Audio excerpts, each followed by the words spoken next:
àdùkí owó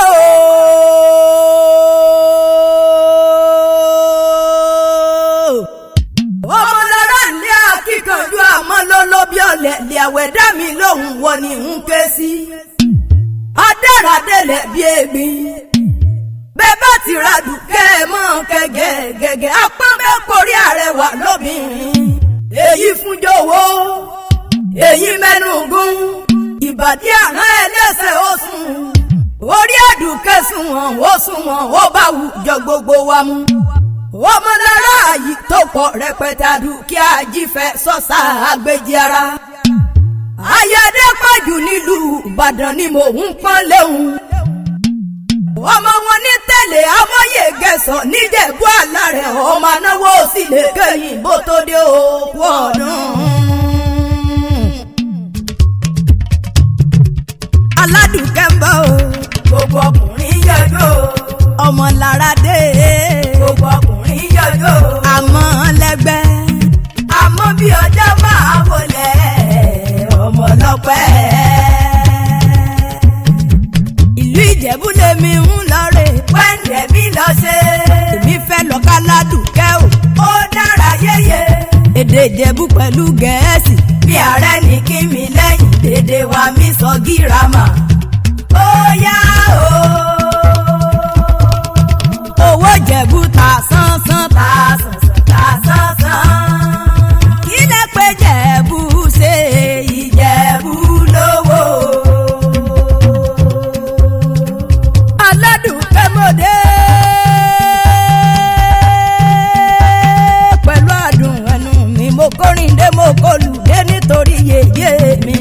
Chief Mrs. Nurat mo dúpẹ́ olúwa ọmọlára dùkẹ́ aya Professor Kazeem Adépọ̀jù nílùú Ìbàdàn o.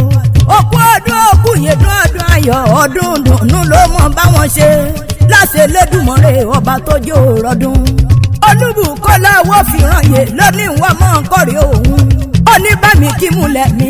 koríkòsùn mi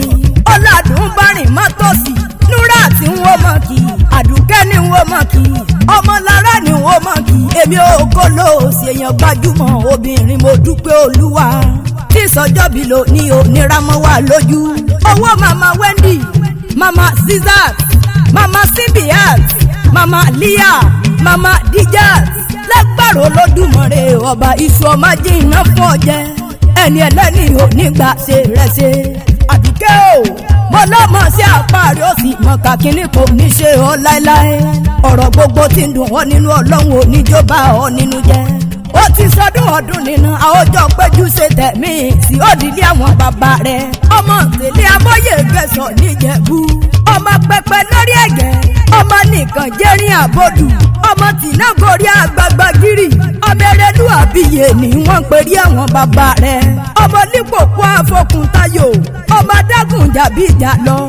ọmọ sákòdó ẹ̀ kí là ń bò àdùkẹ́ ọmọ lára ọmọ lọ́bọ̀ ńlá ìsákòdó tó fi ìbẹ̀rù tó fi bọ́mọ tó fi bí àìkúsẹ̀ gbọ́n ìwà ọmọ rẹ̀ yẹ àròkò tẹ́ ẹ̀yẹ sí ti lọ àdùkẹ́ mọ̀ gbóríkì àwọn bàbá rẹ̀ bí ti ń yapa lọ ọmọ dáná gbólúgi ọmọ lọ́wọ́ ṣẹ́gi wẹ́wẹ́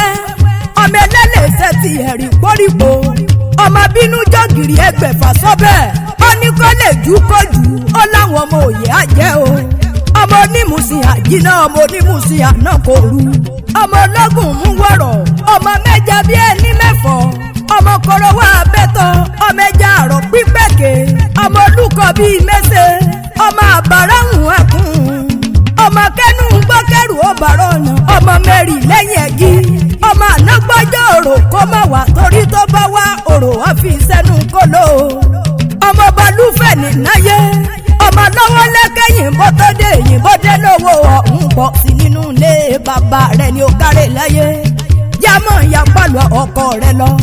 nílé Professor Kazeem Adépọ̀jù nílùú Ìbàdàn o ọmọ Ìbàdàn nílé Olúyọ̀lé ọmọ àjòrò sùn ọmọ àgbọ̀ sásá ogun mọ̀mọ́ sá ọmọ àgbọ̀ yẹ̀yẹ̀ ogun mọ̀mọ́ ya mo lẹ́yìn lọ́mọ gẹ̀ẹ́sì kọ́nú ilé Ìbàdàn ń mẹ́rù ẹrù rẹ̀ ń mẹ́rù ọmọ abẹ́rù wọn lójú ogun ṣebí nínú ilé àwọn ọkọ rẹ̀ ní okó ọdún Olúbùkọ́lá owó fìràn yọ̀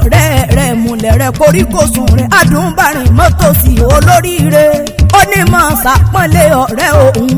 ó ní kó gbókò tán ọlọ́ọ̀ni fọ́dún èyí ṣàṣemọ́ mojí sí ọ̀ràn mi àdùkẹ́ jàǹtà lèmi jẹ́ ọmọ wọn ní kútọ́ ọ̀nù Chief Mrs. Nurat mo dúpẹ́ olúwa ọmọlára àdùkẹ́ Adépọ̀jù àṣeyí sáà mọ́dún o.